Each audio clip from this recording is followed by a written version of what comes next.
get 83 dexterity, either with a ring given.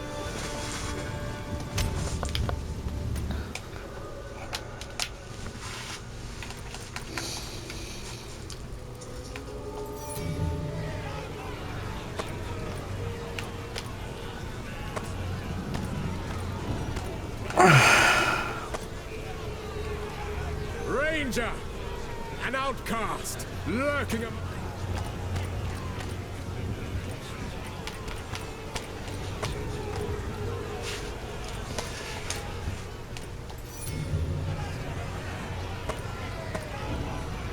Feral Asmirian. ¿La cazadora es la nueva?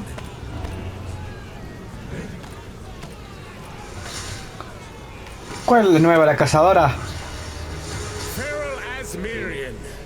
Expelled from your mountain, who are wild at heart and wild of mind. Oh, how the glory of the Asmiri has faded. I sentence you to death. Say your piece.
Poison burst arrow explodes to cover enemies.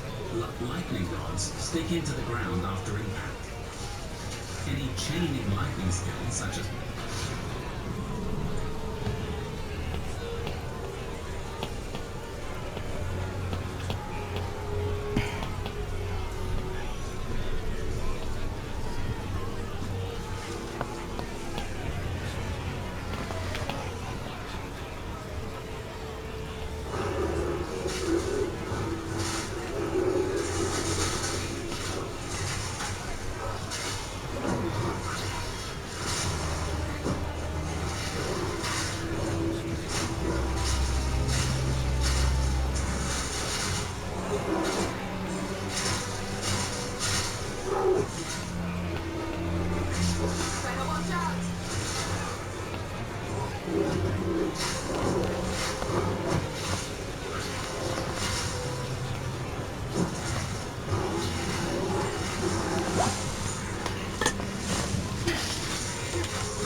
lucky break, so to speak. You're the first ones. You're alive. I'm glad to see another living Slamilla went off to now. I would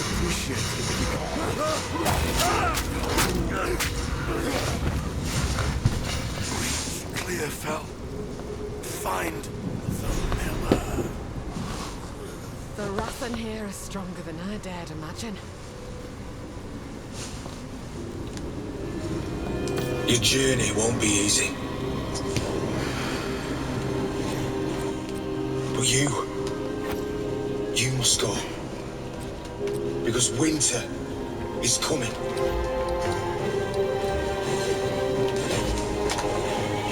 Giving you more dex, or just simply taking enough dex nodes in the passive tree. I had to personally have a ring with plus 10 dex, or something that gave me plus 10 in, that I could then go for more dex nodes in the board. In this Comet Frenzy, when you freeze, electrocute, or pin an enemy, will give you a frenzy charge. Now, frenzy charges are useless, but if you remember, the Keystone Resonance says power charges instead of frenzy charges, which means whenever I freeze someone right now, and I consistently freeze bosses, normal enemies, whoever, I get a power charge. And with a perfusion support, you have a 50% chance to get an additional charge. That will quickly lead into 2-3 charges, and then you have 18 seconds long the charge staff buff. If I'm pushing through an area, I always have that buff up, versus bosses as well. If you want to make sure to truly have it always going on, I move the persistence buff from my bell over to the staff to have it go crazy. And then on the bell with a tier 2 support gem, you can put heavy swing. Supported skills deal 35% more melee physical damage, and supported skill have 10% less attack speed. That less attack speed doesn't matter because the damage that's going out is bound to the from the tier 2 support to juice the Ice Strike even further. That's almost 400 damage more. And if we're raging to get that 30% more attack damage, well, we're ending up Ice Strike with 3,000 damage and beyond. I think it's 3,500 at this point. The DPS goes up so crazy. And that's you tearing through Act 3, absolutely obliterating everything. Like, nothing can stop you. The Chimera, dude coming out of the wall, Doriani, even the Viper, we almost one-faced her. I don't even know how that is possible. We almost prevented her poison spear stabbing phase by just doing overwhelming damage. And with level 41, we did our second ascendancy. And as our boss, we get that poisonous bird boss, and I was concerned for a second that it could be a harsh fight, since I've only fought him with ranged characters at this point and avoided most of his poison damage. Forget about it. It's not going to be a hard fight. You're gonna laugh your ass off while you just humiliate that poor bird. And this will lead to 2 more points and the Unbound Avatar we talked about. You get 12% more elemental damage and the skill called Unbound.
Blessing. We have as Jin. Sinarin.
just like everyone else, just another human being understanding and anticipating death. He understands that he is no different from his mother. Knowing that he is connected to others by experiencing death is liberating and finally brings him happiness. He's part of a bigger picture. The Plague, published in 1947, is also set in Algeria in the town of Oran, where people are confronted with a plague epidemic caused by rats.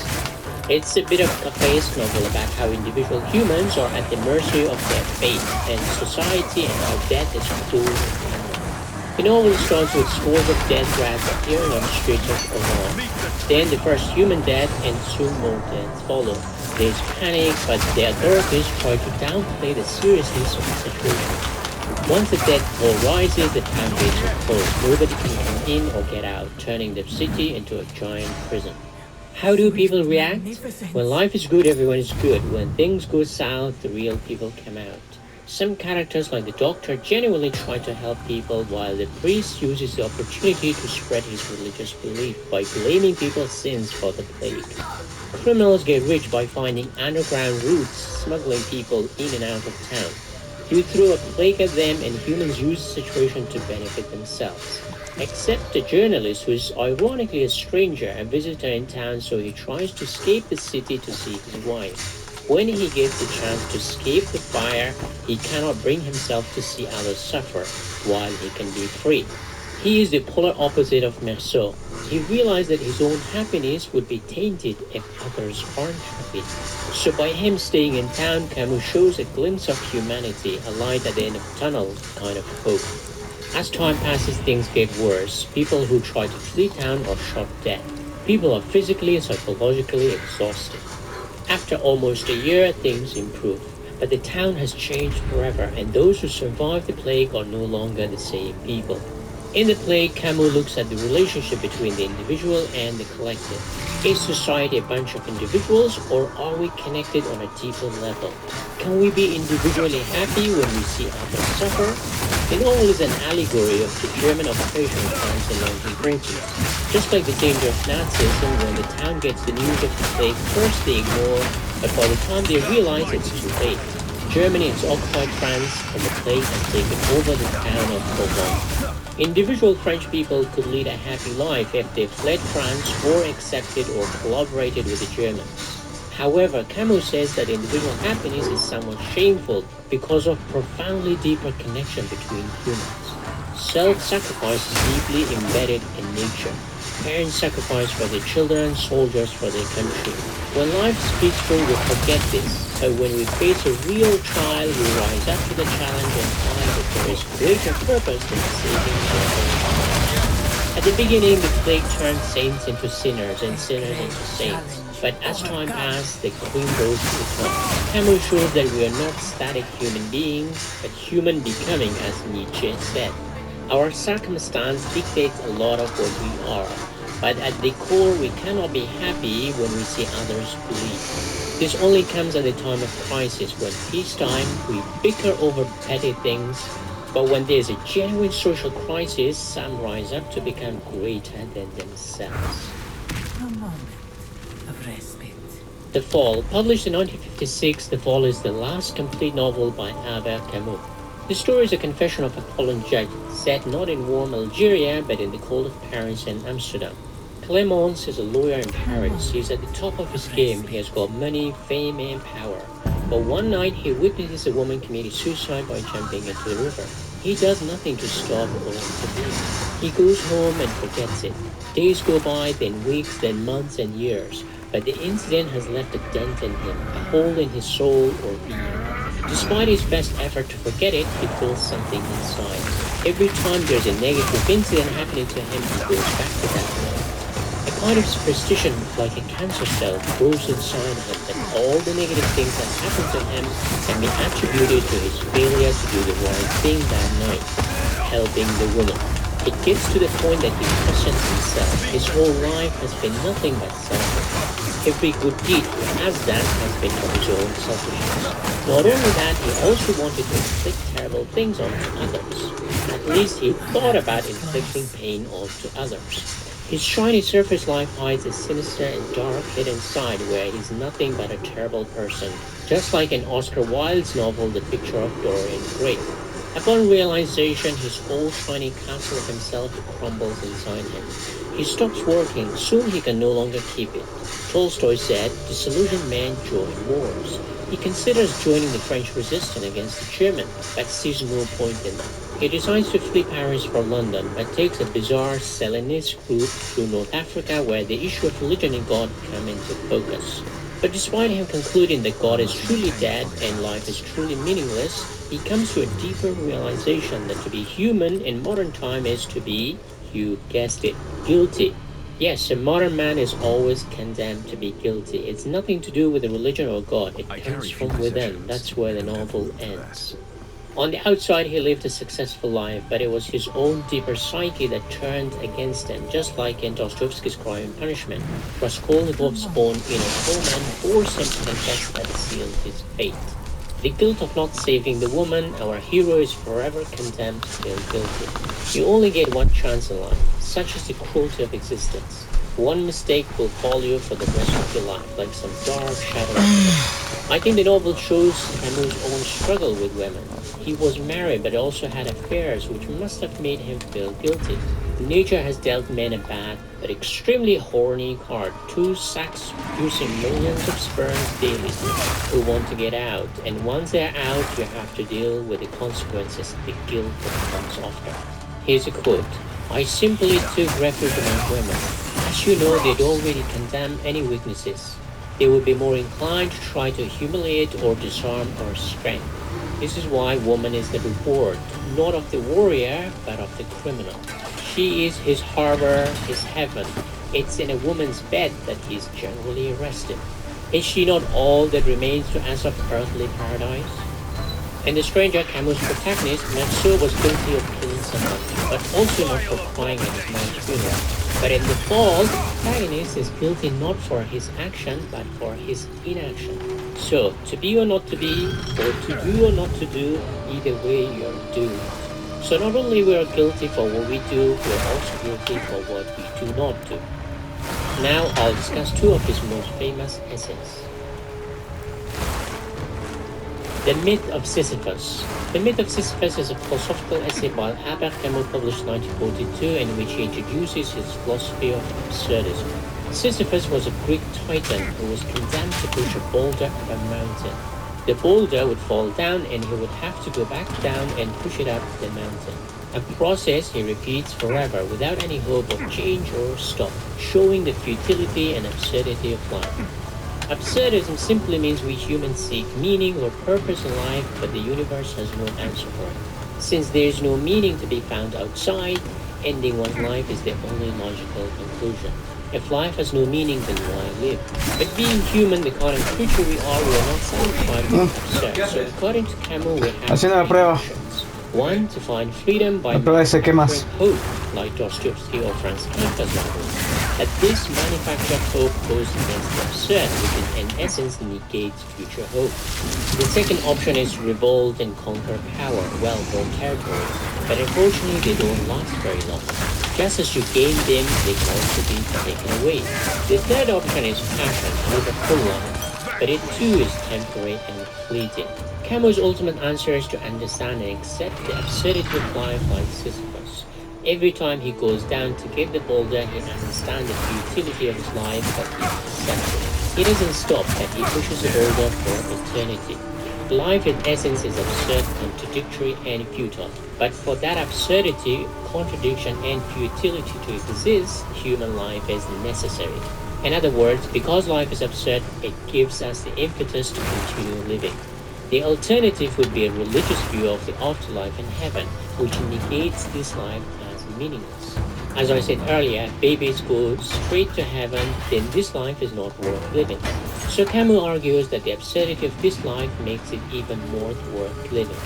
For Camus, life's happiness is not its meaning or purpose, but in the struggle of life itself. In other words, we find joy not in life being easy or straight path. Instead, our truest joy comes from life being struggle, contradiction, and absurd. Camus concludes, quote, The struggle itself is enough to fill a man's heart. One must imagine Sisyphus happy. Why? Because he accepts the absurdity of life. The Rebel. If you're sharing a hotel room with friends, you're also sharing a bathroom, and a mirror, and a tiny hairdryer. Get an Airbnb and get more space. Hey, space! Is that not meant to be in a taxi?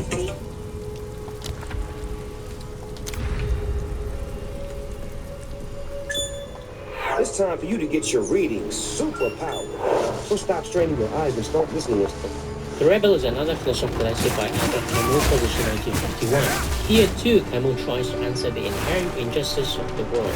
Despite being an atheist, Camus inherits a deep Christian value of universal justice from Marxism.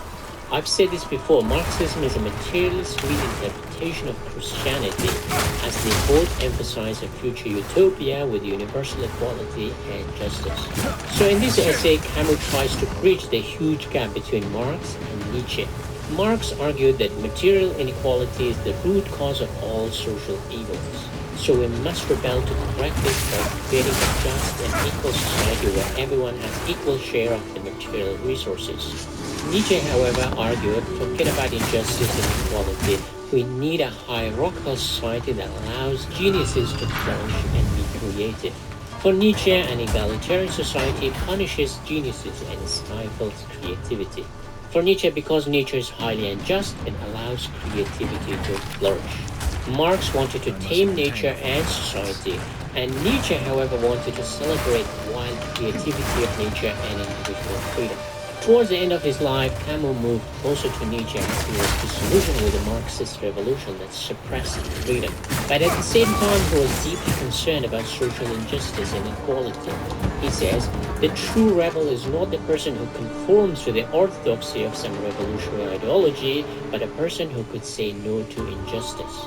So Camus finally settled on reform as the best way of rebellion.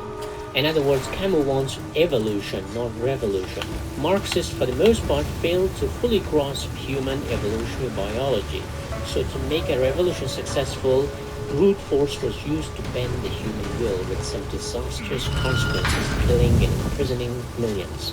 In other words, a Marxist revolution cannot succeed without a giant prison next door to send those who disagree. So Camus understood that human nature is more geared for evolution and reform, not so much for a bloody revolution. Next, I'll discuss 10 lessons we can learn from Albert Camus from his life and his philosophy conveyed through his fiction as well as non-fiction. Okay, I have already talked about Albert Camus' life, summarized 4 of his novels and 2 essays. Now I'll discuss 10 lessons we can learn from his life as well as his writings. 1. We are all strangers on this planet. Albert Camus was born in Algeria into a French family. You could say he was born in the wrong country. Not just that, his father was French and his mom had a Spanish heritage. He later moved to Paris when it was occupied by the Germans. In some way, he was a stranger in all these places. We humans cannot choose our family, country, language, culture we are born into. For Camus, being a stranger also gave him the opportunity to question his existence. Not just his own, but the entire human existence. What it means to be human and what it means to seek meaning in life. His unique cultural background gave him a unique perspective on life. It's no surprise that he titled one of his novels The Stranger. In essence, we're all strangers on this little rock of the planet. We often get bogged down in cultural differences or dividing people into nationalities, gender, or something else, but fundamentally we're all strangers trying to come to terms with our existence. We are the true aliens in this world. We have no idea where we have come from, how life started, and how it will end. Yet we don't lose sleep over it. It is what it is. So nobody's at home here. Everyone is a stranger. Got the point! 2. Be part of a team. The French Revolution had 3 messages: liberty, equality, and fraternity. While freedom and equality have become buzzwords in politics of socialism versus liberalism, but it's fraternity that's perhaps less understood. It's more psychological. Albert Camus played football as a teenager, but age 17, illness meant he had to live in isolation. His solitude taught him an important lesson. He was happiest when he was part of something bigger than himself, a team, tribe, or a group with a single aim working together to achieve something big, be it a football game or even winning the war. Quote, everything I know about morality and the obligations of men correlate to football. The desire to belong is incredibly strong among us. Despite trying to have a more free and solitary life in today's world, we seek comfort when we are part of a team. We want to be picked by others. To compensate for the fact that Camus couldn't play football after his illness, he joined the Communist Party, which is a tribe in itself. Even after he became a famous writer, he continued to work in the theater to stage works by other writers like Dostoevsky and Faulkner. So for Camus, being part of something bigger than yourself with a unified goal gave him fulfillment. Nietzsche's philosophy set forth in Thus Spoke Zarathustra is that of a lone wolf in a mountain cave, but Camus' philosophy is communitarian. Throughout history, men physically and psychologically survived in tribal settings, and the sense of camaraderie brought them together. But in today's world, it is lost, as families and communities have fallen apart. In the workplace, loyalty and allegiance have become more transactional and less spiritual, which has created loneliness, resulting in an increase in alcoholism, addiction, and consumerism. So being part of something bigger than yourself teaches you loyalty, responsibility, and respect. In return, you feel fulfilled. 3. Create art. Albert Camus studied philosophy to become a teacher, but soon found writing to be his vocation. Just like for Franz Kafka, writing allowed him to cope better with the absurdities of life. In the absence of meaning, one has to create something. He created 4 major novels and many works of non-fiction. Of course, there's debate whether he was a better philosopher than a novelist, but there's no doubt that through writing fiction, he made a dent in the literary universe, which won him the Nobel Prize in Literature. His novels are not meant to be artistic like Proust or thrilling like Dostoevsky, but they make up with philosophical depth. I think Camus also understood storytelling and art are as powerful as food. And I think this shift his attitude towards Marxism and socialism. Marxists have a more utilitarian view of work as a means to an end, so there is no value in the work itself, but what it produces. The artist Camus saw profound meaning in the work, in the creation, in the craft, as well as the final product. Material success can feed your stomach, but the process of art creation can nourish your soul. Since the universe doesn't care, it is incumbent upon us to care and create something meaningful for ourselves. And art is perhaps the best way to give life meaning. By art, I don't mean painting, but it can be any craft. The root of the word art is skilled work or craft, so we can find meaning in our work and craft. Camus even said that living is an art form. Quote, it takes time to live. Like any work of art, life needs to be thought about. 4. Life's miseries are random.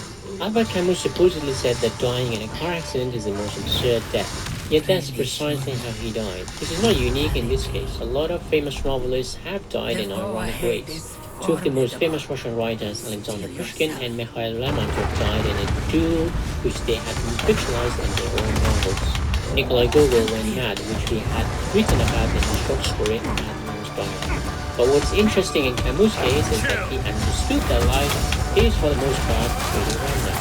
As a result, pain and suffering are also pretty random.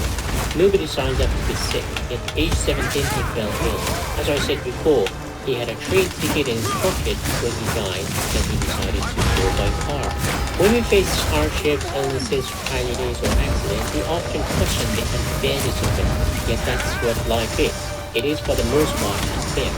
Camus died at the height of his fame, only 3 years after winning the Nobel Prize. He was 46 years old. But it could have been worse. He could have died age 17 with tuberculosis. His attitude was to embrace life with its randomness and absurdities, because the value of life is not in its happiness, but in life itself. Good. Should I kill myself or have a cup of coffee? But in the end, one needs more courage to live than to kill himself. Camus' philosophy was that one must accept the absurdities of life, but also its miseries, not by closing your eyes, but 5. Ignorance.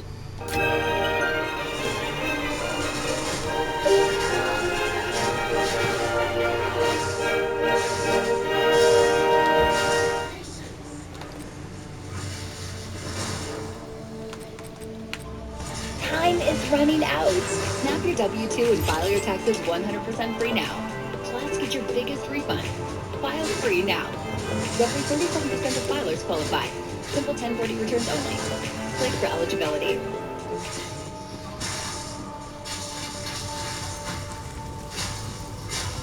Not Bliss.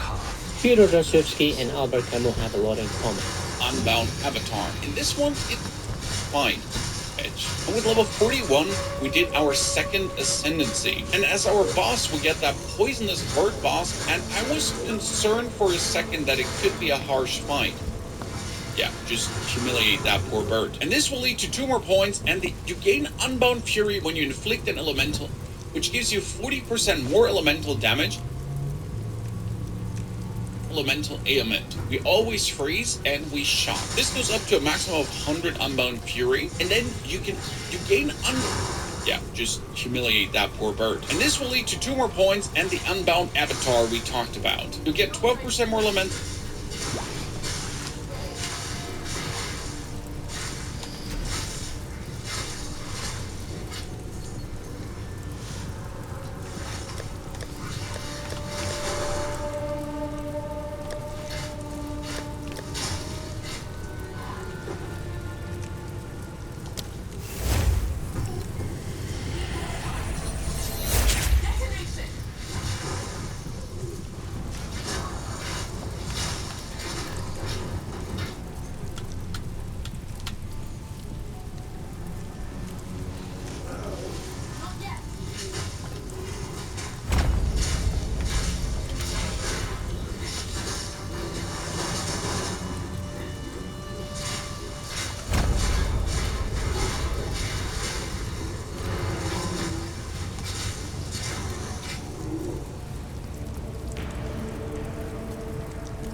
The student becomes the master.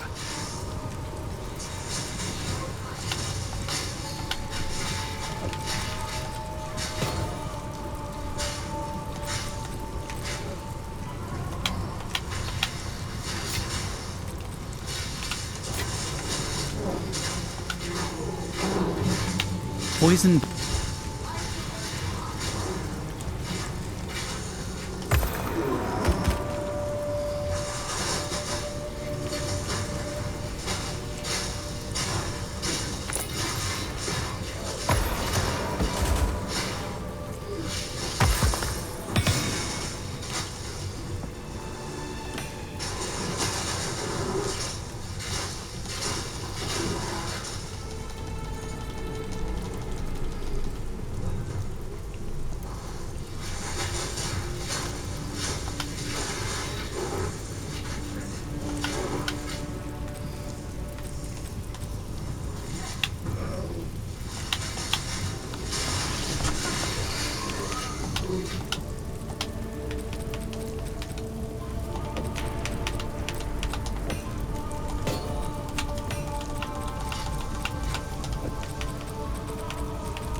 It is I did should you we as we will succeed.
Poison burst.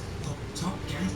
Ice shot fires a chilling arrow that releases voltaic mark will make an enemy more sniper's mark will make an enemy more vulnerable to your next critical hit. If you do Young one.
up.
Estoy metidísimo en unas cositas.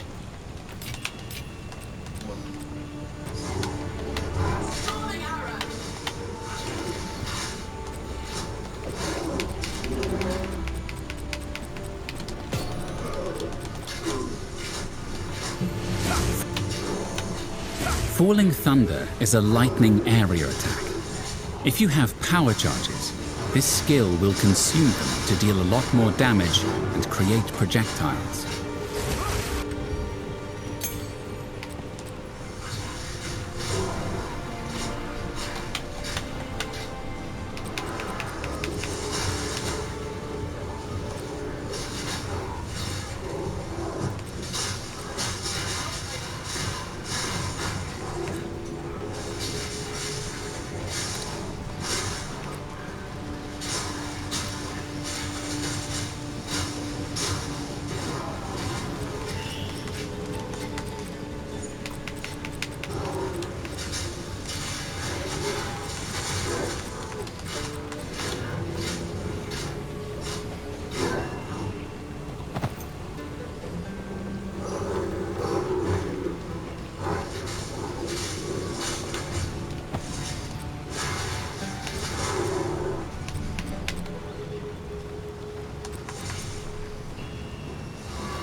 In Act 2, you'll finally get a Tier 7 gem as well. And there, we're not taking Freezing Mark, we're taking Wave of Frost. And wait.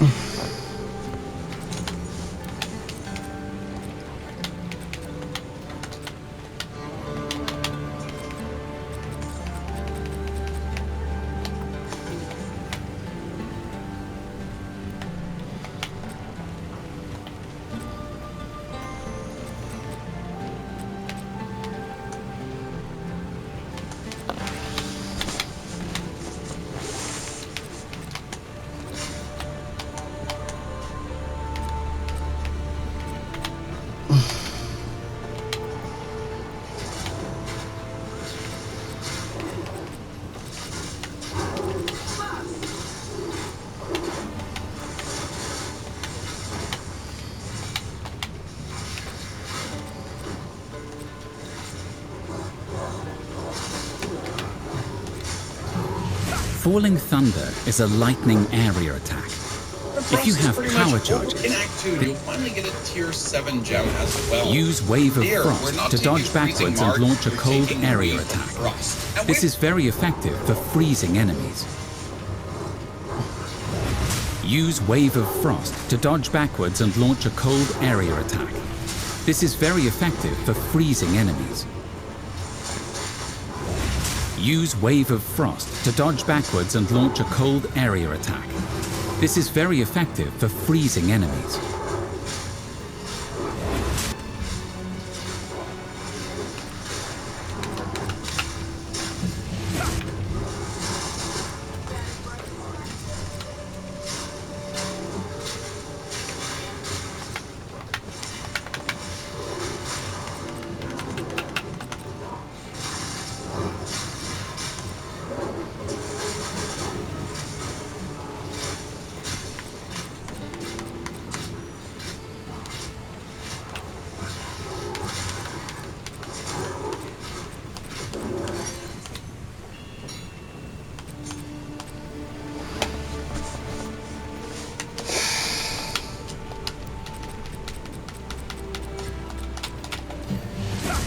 Staggering Palm. Use Wave of Frost to dodge backwards and launch a cold. Use Wave of Frost to dodge backwards and launch a cold area attack. This is very effective don't worry, for we're still in freezing Act enemies. 2. We've just taken more points already. Use Wave of Frost to dodge backwards and launch a cold area attack. So I can explain This is very resonance to you effective for and freezing why you need enemies. it. In Act 2, you'll finally get a tier 7 gem as Use well. Wave of And Frost there, to we're dodge not taking backwards and freezing launch a mark, cold we're area taking attack. Wave of Frost. This is And very Wave of Frost is effective for pretty much freezing. overtaking your frozen locust. You're Use dashing Wave backwards of unless Frost your to Wave of dodge Frost backwards and launch a cold area attack. This is very effective. Use Wave of Frost to dodge backwards and launch a cold area attack. This is very effective for freezing enemies. Use Wave of Frost to dodge backwards and launch a cold area attack. This is very effective for freezing enemies. Use Wave of Frost to dodge backwards and launch a cold. Or that more or less freeze your opponents. Especially potent for the Dreadnought later on. It's a get out of jail card. You can zoom through area.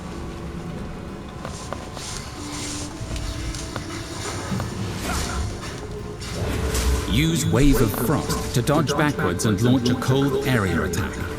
This is very effective for freezing enemies.